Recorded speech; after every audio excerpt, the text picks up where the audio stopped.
So some transfer news. Sol Wanjo-Smith has signed for the Stones from Bath City. He's back with the club. He left only 6 months prior. So back home, it is home from home, Nigel. Yeah, and we all know what Sol's about, and we know what he brings to the team, don't we? You know, he's got that little bit of turn of speed. He can run into the box and run in behind.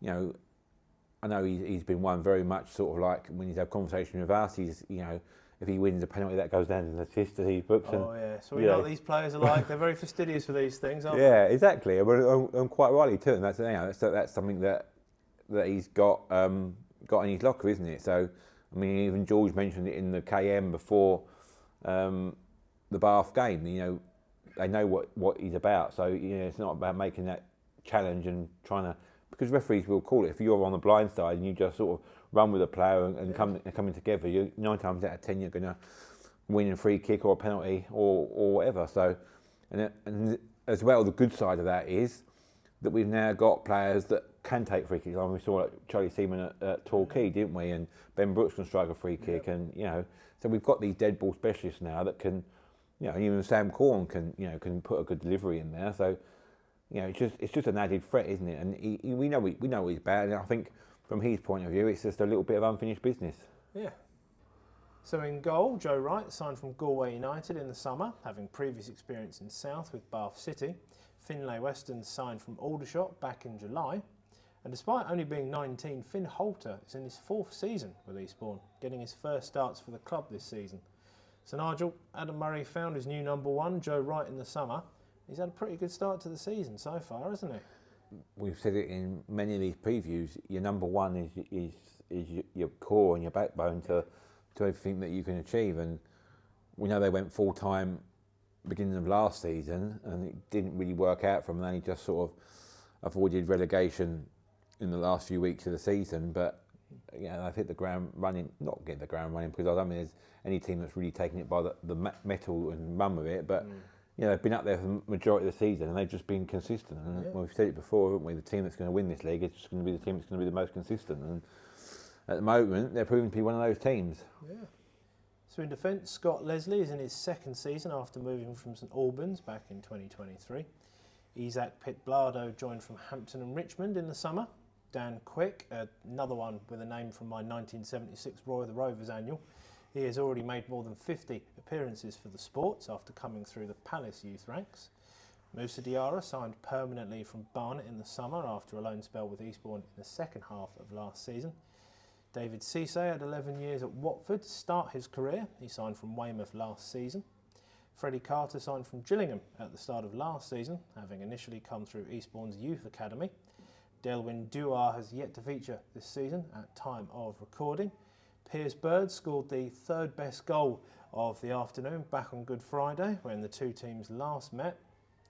He signed permanently from Fylde in the summer after a loan period last season. So Nigel, a number of players who were on the pitch last Easter, and they've clearly stepped up with full-time football under Murray this season again.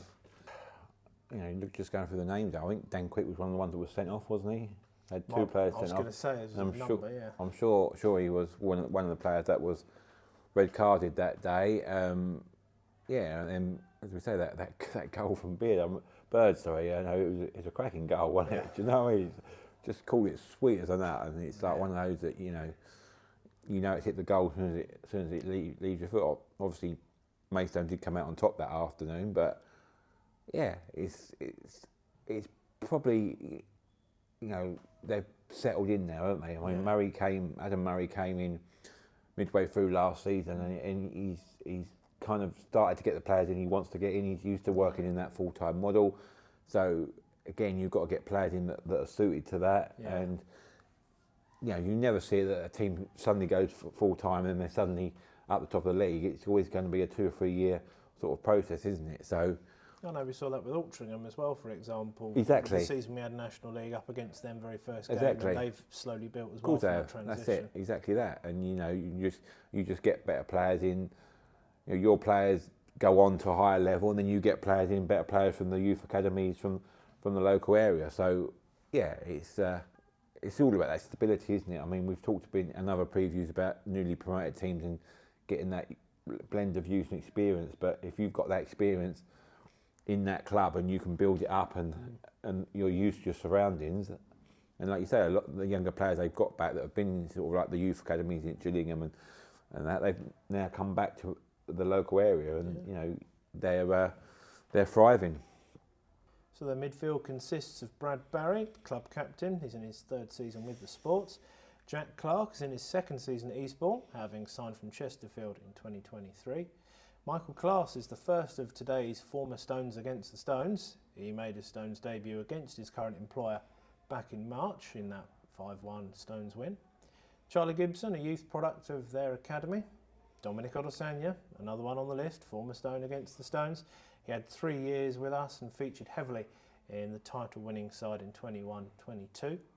Braden Johnson is another youth product who has featured in almost every match so far this season. Sean Williams is not Barry from EastEnders. He signed in the summer after 2 years with Gillingham and also had 8 years with Millwall, so that might explain the London East End and Maidstone confusion, perhaps. And Courtney Clark started his career at West Ham and had a breakout campaign with South Shields last season. So Nigel, more ex-Stones on display as well as some youngsters from up and down the country. Yeah, exactly. And again, we know what we're going to come up against, don't we? Was Sean Williams at was he at Gillingham? I think he was there at the end of last season, and again brings that experience. And then we've got Dom and Michael Class in there as well. I mean, Dominic, you know, he was a bit of a fan's favourite, he wasn't. He was. I think he was one of the players that when we did go up to National League, he didn't look out of place. I mean, nobody really shone out in that season, but he looked all right. You know, you can see that he's a trier, isn't he? And that's what he's like. And he pops up with the odd goal here and there, and always seems popular with his teammates. So, yeah, again, it's like we talked about before, isn't it? It's, you know, they're used players that are used to that model. You know, that model of training. I mean, it's a similar setup to what we've got here at Eastbourne. So, for the players like Dom and Michael Claus, you know, they're all sort of used to that. So up front, Sia Legenza is another former Fylde player who Adam Murray has previously worked with. George Alexander is the Sport's current top scorer. He was one of the first summer signings after he departed from Chelmsford. Finn Ballard McBride is in his second season at Eastbourne. He is an Australian with time in Austria, not the other way around. Jaden Davis joined from Braintree in the summer after he helped them get promoted to the National League last season. Will Harley is another academy graduate. He scored in the 2-2 draw with Dorking back in August. Alfie Pavey's another former Stone against the Stones. He scored 8 and 10 with Farnborough at the start of last season before switching to Eastbourne this summer via Braintree and Woking. Yaya Bamba is in his second season with the Sports, having joined from Craig Wanderers in March. And Stefan Vukoc is a Brighton and Southampton graduate in his second season at Priory Lane. So Nigel, plenty of National League South experience in this front line, and they've played their part in Eastbourne's current lofty league position. Yeah, I mean, you mentioned the two Braintree players there. Of course, you know, they're forward line, but they would have been behind both Shaq and Aaron Blair at Braintree last year. So, and then they've added George Alexander as well, another one that's been around the leagues. I think he's been at Dartford, isn't he? Dartford, Slough, Chelmsford. You know, he's always scored goals where he's gone. Never, you know, mega prolific, but just chips in with the odd goal here and there, and you know, that's all you need sometimes. So in the last 7 league games prior to hosting Bath, they had won 4 and lost 2. So very much near the top of the table of form, considering where they were at the end of last season when we last played them, Nigel. It's night and day, really, isn't it? Yeah, of course it is. And they're going to come into the Gallagher full of confidence, aren't they? I don't think they've got a particularly good record here and, in the past, but you know, they're going to be confident. They're sitting top of the form table, as you say, sitting near the top of the table. And we've, you know, made an indifferent start at home. You know, George and Craig have talked about it being a fortress, but we've had 2 sort of like scrappy 1-0 wins, haven't we, against Hornchurch and Hemel here. And for all the possession that we've got, we've had in those games, you know, 1 goal, and you're hanging on a little bit at the end. So, you know, hopefully they won't make that same mistake as Tuesday because they get punished. Eastbourne are a team of confidence, so it's going to be sort of, again, we've just got to get to our game plan, be on the front foot, keep that possession-based football going that we're trying to instill, and hopefully get a goal early. I mean, we've got goals early, to be fair, against Hornchurch. We could have had a second one there, couldn't we, with the offside goal? But again, the chances don't go in, and it's a different game, isn't it? You put yourself under that pressure. So we've just got to convert these chances that we're getting, and I'm sure we'll be fine. You just can't leave anything in the changing room. You just got to put it all out on the pitch and leave it out there. And that's all you want. Teams, the fan base. If you can see that you're putting that effort in and you're gung ho and going for it. Obviously don't be gung ho to the fact that you're completely. Yeah, it was at the back and leaving great big holes like a sieve at the back. But actually go for it. We need to get we need to get 3 points. We need to start putting these wins on the board. We've had a lot of draws. We've had that unbeaten record away from home, but there was a lot of draws in that.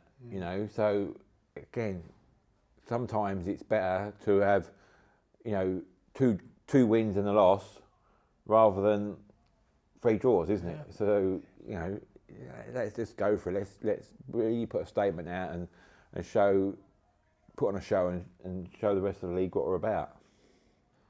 So in the head-to-head stakes, the Stones did the double over the Sports last season and have won 4 of the last 5 encounters since the world's temporary pause back in March 2020. So Nigel, a gap between the two sides in the table currently, but do you think the Stones will be up to continuing their recent form against Eastbourne? Yeah, it's like I just said there, isn't it? Again, getting to that point of the season there where you really just got to go caution to the wind and just really literally, play on the front foot and take the game to the opposition and, get a couple of early goals. You'll get the crowd behind you. All the time it's 1-0 in games, you can feel that tenseness again in it. I was commentating with Fred on the Hornchurch game, and though we got the goal early, as we started the second half, you could feel that tension around, and it goes quiet, and the groans again. It's sort of like, it's not easy to play in that, but the answer to that is don't let that be a factor. Yeah. Go in, get a couple of goals, and enjoy it. Enjoy playing football. You're playing in front of 2,000 plus crowds every week. Enjoy the experience and just go for it. What have you got to lose? It's just one of those that if you start winning games at football at the home, you're the people bring their friends, people bring their mates, and it becomes much more of a pleasurable experience. If it's anxious and tetchy, that transcends onto the pitch, and it just becomes difficult, and it's not enjoyable. But it's like, let's change this. Let's go out there and really make a statement and put a marker down for the rest of the league and say, look, this is what we're about. This is what we are, and let's get these 3 points and go for it. Bring the enthusiasm. So if you can't make it on Tuesday night, I'll be there with Fred Atkins for Stones Live from 7:30. You'll see us on the Hot Take and then hear us on the highlights once they go online. 3rd home league win in a row? Yes, please. Get yourself down to the Gallagher here on Tuesday night. Cheer the boys on. There's a good sport. Although he's hoping the sports are off at another sport altogether, frankly. But anyway, thanks as always for watching or listening to the latest preview. Like and subscribe on YouTube, and wherever you get your podcasts, search for the Maidstone United podcast. See or hear you for our next preview ahead of the St Albans home return league game. And as always, come on, you Stones!